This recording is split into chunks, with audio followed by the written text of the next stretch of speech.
করছো কেন? তুমি সরো তো, আমাকে দাও, আমাকে দাও, আমি করে দিচ্ছি। তো ব্যস্ত হচ্ছ কেন আমাকে নিয়ে বলো তো? আমি এখন ভালো আছি। কিন্তু আরে নতুন বউ এসছে, আমাকে নিজে হাতে একটু কাজ করতে দাও না। তুমি কাজ করছো, নতুন বউ যদি দেখতে পায় সঙ্গে সঙ্গে এসে কাজে হাত লাগাবে। তুমি না করতে পারবে তো? আচ্ছা, এত তাড়াটা কিসের বলো তো? ওর তো বেচারা সারাটা জীবন পড়ে আছে কাজ করার জন্য। এখন আমরা একটু করে টুরে দিই না। কিন্তু মা, তুমি যাই বলো, ও চাটা দারুণ বানিয়েছিল না? তা বানিয়েছিল, কিন্তু ওই না কোনো বোধগম্য নেই। নতুন বউটাকে দিল রান্নাঘরে পাঠিয়ে। তুমি তো আসল কারণটাই ধরতে পারোনি। কি বলো তো? ও তো চাইছিল ওর বউয়ের আমরা একটু বেশি করে প্রশংসা করি। এই বিয়ে করেও না ওদের ছেলে মানুষই গেল না। থাকুক না মা এই ছেলে মানুষটা। আসলে হ্যাঁ, আমি দিয়ে দিই। আসলে ও যেরকম সেরকমই তো ভালো।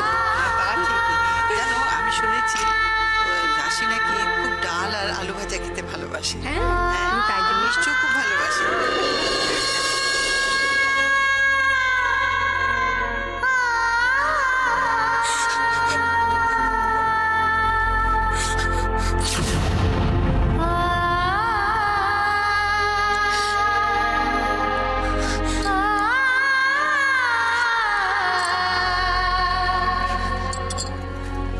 বাড়ির জন্য খুব মন খারাপ করছি, তাই না?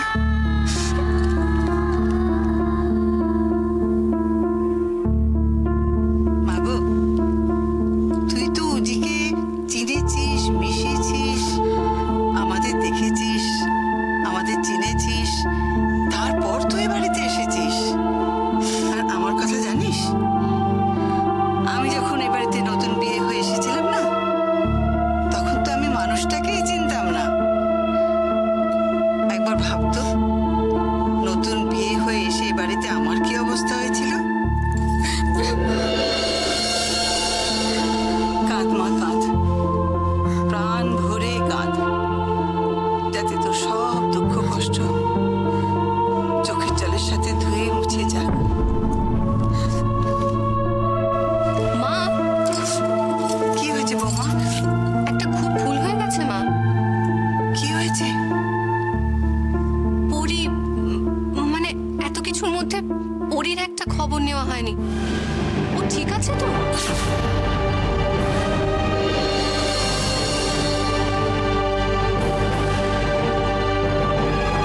নাও নাও, খাওয়া শুরু করো। মায়ের হাতের রান্না, বুঝলে, অমৃত। ওই জন্য তো আমি মিষ্টিটা আগে শুরু করি, কারণ মায়ের হাতের রান্না খাওয়ার পর আর কিচ্ছু খেতে ইচ্ছে করে না। আচ্ছা অপু, তুই একটু চুপ কর তো, খা।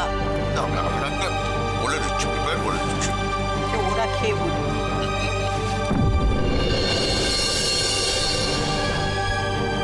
কি হলো, কাঁদছো না কেন? না, এমনি। কেন, খেতে ইচ্ছে নেই? না, আসলে ওই দিদি ভাইয়ের জন্য। তুমি খেতে শুরু করো, দিদিভাই ঠিক চলে আসবে। আচ্ছা হ্যাঁ, বৌদি কোথায় গেল বলো তো? আরে, তোমরা আসার পর থেকে তো পরীর কোনো খবরই নেওয়া হয়নি। আমরা এত আনন্দ করছি, ও বেচারার উপর দিয়ে যে কি অশান্তি যাচ্ছে কে জানে। তাই বৌমাকে একটু খবর নিতে বললাম। ভালো করেছো, সত্যি পরিটার সাথে তো দেখাই হয়নি, আবার কি হলো কে জানে। বৌমা পেলে? না মা, পরির ফোন তো বারবার ট্রাই করছি, সমানেই নট রিচেবল বলছে। ও নিয়ে চিন্তা করো না, বৌমনির ফোন সুইচ অফ থাকলেও নট রিচেবল বলে। না না, সুইচ অফ থাকবে কেন? নিশ্চয়ই কোনো গন্ডগোল হয়েছে। না না, দেখো না, দাদা হয়তো বাড়িতে আছে বলে ফোনটা সুইচ অফ করে রেখেছে। আরে যাও যাও যাও, দেখো পরি ফোন। হ্যালো, রাশির বাড়ির থেকে। হ্যালো, কথা বলো, কথা বলো। হ্যাঁ বলুন।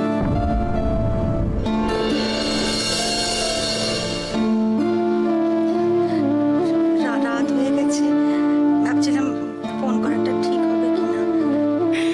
মাসিমা, আপনাকে তো বলেছি, আপনার যখন মনে হবে আপনি ফোন করবেন। হাজার ধকল গেল, তারপরে এতটা রাস্তা গেছে, সবকিছু ঠিকঠাক আছে কিনা সেটা জানার জন্যই ফোন করছিলাম। আমাদের এখানে সব একদম ঠিকঠাক। মেয়ের সঙ্গে কথা বলবেন তো? ধরুন দিচ্ছি।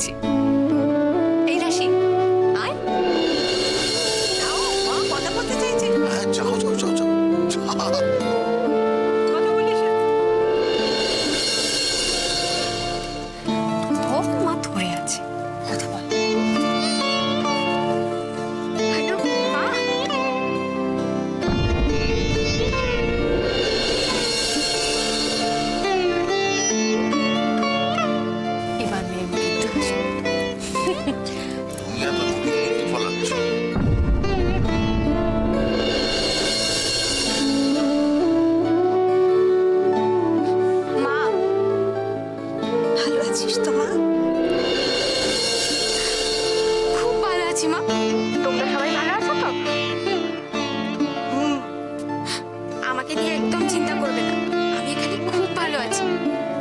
কি বলছি?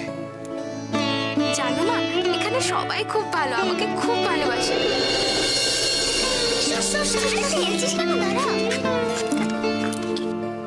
মা, আজকে আমি চা করে খাইয়েছি সবাইকে।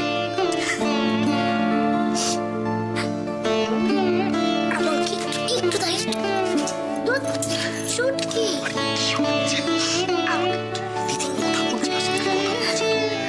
মা, ওখানে কি হচ্ছে গো? সবাই তো তোর কথাই বলছে আর সবাই মিলে তোর সাথে কথা বলতে চাইছে। একটু কথা বলো।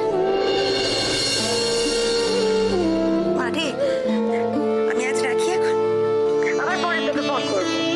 হ্যাঁ মা, ভালো থাকিস। ঠিক আছে।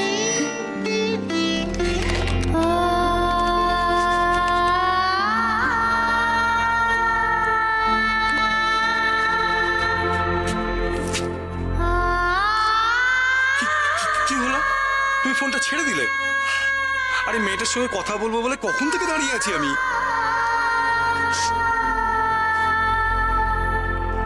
বর্দা, সবার সঙ্গে কথা বললে তো রাত কাবার হয়ে যেত।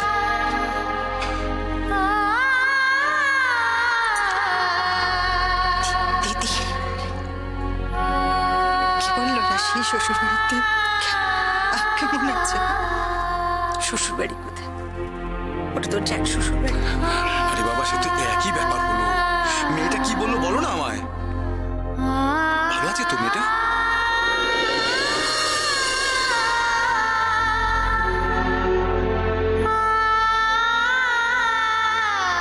ভালো আছে,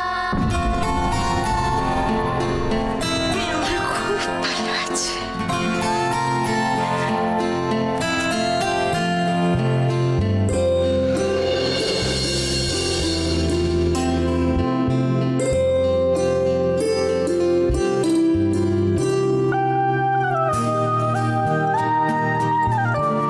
ব্যাস, কথা হয়ে গেছে, এবার হাসি মুখ। ভালো আছে তো? চলো আমি খাইয়ে দিচ্ছি। এসো তো। একদম হাত দিচ্ছ না। খাও, এবার তো কথা হয়ে গেছে। খাও, মন দিয়ে খাও এবার। মা এসে দেখবে মেয়ে কত ভালো আছে।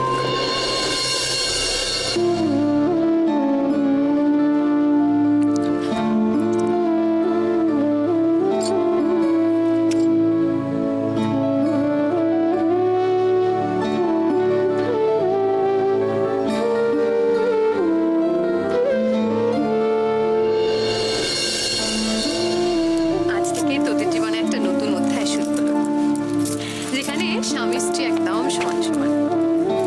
দিদি ভাই, হ্যাঁ রে, আজকে পূর্ণিমা গো। আজ না তো কাল পূর্ণিমা। পাচ্ছি না। এই ছেলেটা, তোর এখানে কি কাজ? তোর এখানে কি কাজ? খুব হ্যাঁ? টায়ার্ড লাগছে, শোবো না নাকি? হ্যাঁ, যা ওই ঘরে গিয়ে এসো। তুই এই ঘরে কেন? ওঠ, ওঠ। চলে যেতে বলছে কিন্তু।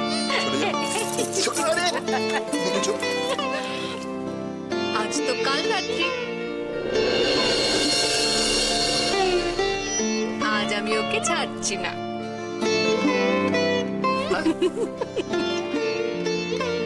এই যে, অনেক হয়েছে, চল।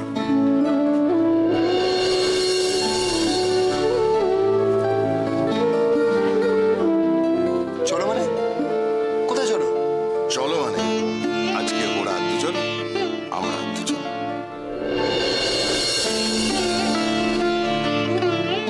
ওরা দুজন, চল, আমরা দুজন। চল। শোনো, বলো না।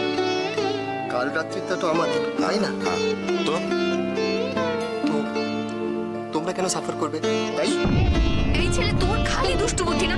দাঁড়া, তো দেখাচ্ছি মজা। আজকের মতো যা বলার আছে বলো। 2 মিনিট সময় দিয়ে গেলাম। দিদি ভাই, হ্যাঁ, বল। চল, চল। আচ্ছা, আমাকে কেন টানতে? আরে দাদা ভাই, আচ্ছা আমি কি বললাম? 2 মিনিট সময় দিলাম।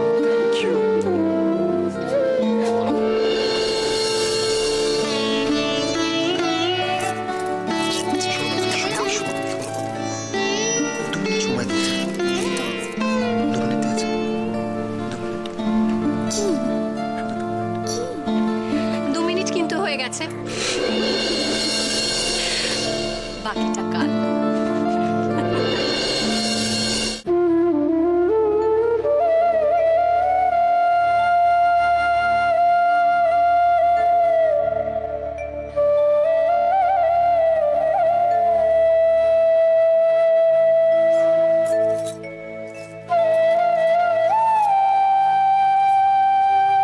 বাবা, তুই তো দেখছি আমি যা ভেবেছিলাম তার থেকে অনেক অনেক বেশি লক্ষ্মী মেয়ে। ভালো থাক মা, সুখে থাক, খুব সুখে থাক। জেঠু ওঠেনি? তোর জেঠু এমনিতেই রোজই সকালে উঠে একটু হাঁটতে যান, তবে কটা দিন বিয়ের যা ধকল গেল, আজ আর কোথাও বেরোননি। আমি তো এসেছিলাম তোকে তুলে স্নান করতে পাঠাবো বলে, তো এসে দেখি তুই স্নান টান করে একেবারে তৈরি। তৈরি যখন হয়ে গেছিস, চল তোকে একবার ঠাকুর ঘরে ঘুরিয়ে আয়। এবার থেকে আমাকে বলবেন, আমি সব কাজ করে দেবো। কাজ করতে আমার ভীষণ ভালো লাগে। হ্যাঁ রে মা, তুই সূর্য মন্ত্র, গায়ত্রী মন্ত্র এসব জানিস? জানি তো, ঠাম্মা শিখিয়েছিলেন। আমার রুচি অনেক ভাগ্য করে তোর মতো বউ পেয়েছে। আমি তো আমার চারদিকে একটাও তোর মতো মেয়ে দেখি। জানি আমি যখন এই বাড়িতে বিয়ে হয়ে এলাম, সেই তখনকার সাথে এখনকার অনেক তফাৎ। তখন বাড়িটা সবসময় জমজমাট থাকতো, 12 মাসে 13 পার্বণ, হাজার হাজার লোক আসতো, খেত দিনের বেলা। মানে ঠিক বনেদি পরিবার যাকে বলে, ঠিক তাই ছিল এই রায়বাড়ি। তারপর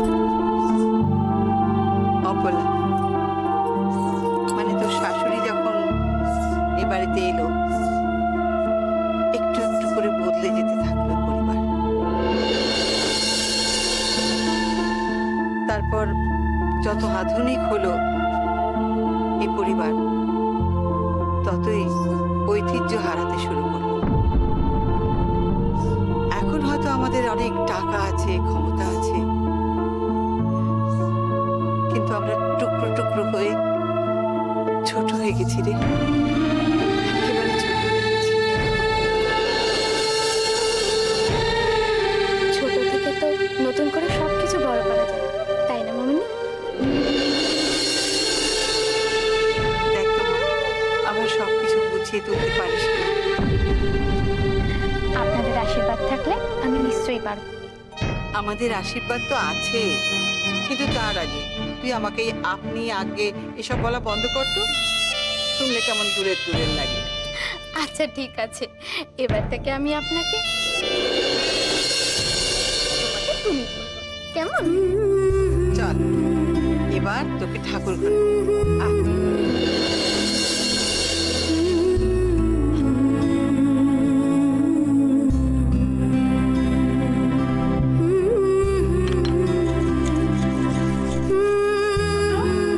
তোর হলো ঠাকুরের জোগাড়?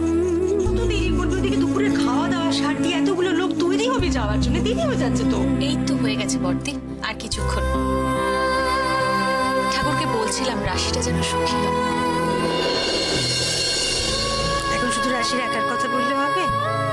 ঠাকুরকে বল, ঠাকুর যেন রাশি উজ্জ্বল দুজনকে খুব ভালো রাখে।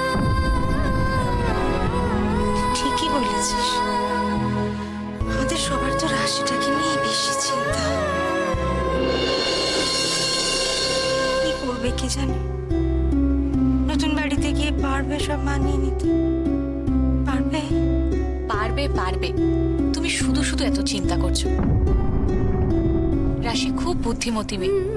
আমার শুধু একটা জিনিস নিয়ে ভীষণ অবাক লাগছে জানো, বাড়িতে এতগুলো বাচ্চা, তা সত্ত্বেও রাশি নেই বলে বাড়িটা কিরম খা খা করছে না? বাড়িটা খাকা করছে, আর মনটাও তো খাকা করছে কিছুটা। নে তুই তাড়াতাড়ি সার। হ্যাঁ এই তো। দিদি, একটা কথা বলবো। বলছিলাম যে কত বছর বুঝবে? দেখে তো বাচ্চাটা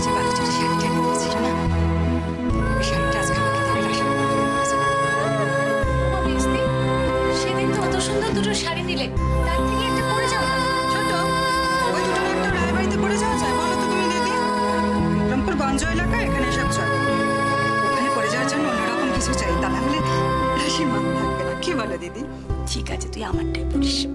ওদিকে দেখো না বাচ্চাগুলো কি কাণ্ড করছে, সকাল থেকে একেবারে সাজাচ্ছে, খুব সুন্দর দেখতে।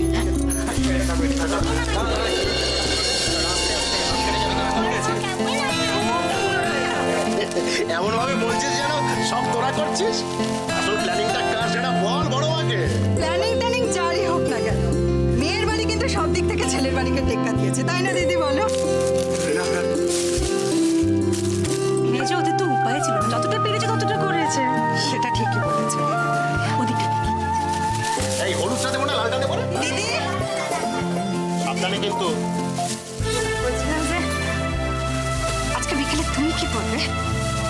আমি যাবো না তো। তুমি যাবে না কেন? মা যাবেন না, এত বড় বাড়িতে মাকে একা ফেলে যাবো কি করে?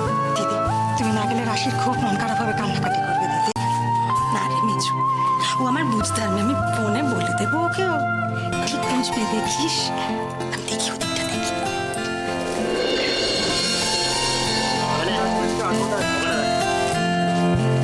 ছোট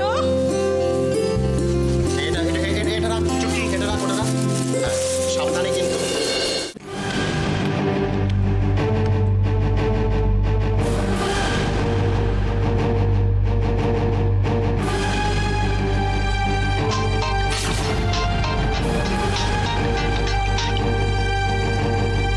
Yes, Opula Roy speaking.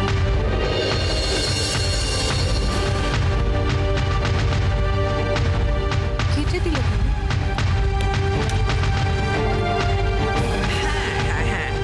হ্যাঁ ও যে আমার ছোট ছেলে, হ্যাঁ না ওর দাদারই মতো খুবই সেন্সেবল।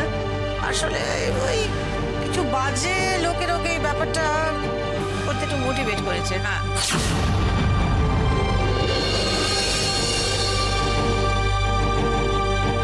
আমাদের নিশ্চয়ই এখন কথা বলার মতো পরিস্থিতি নেই। এসব কি এলোমেলো চিন্তা মাথায় আসছে? না, এই বিয়েটা আমি মেনে নিতে পারি না। না না, আপনি ভাবুন, এটা অজ পাড়া গায়ে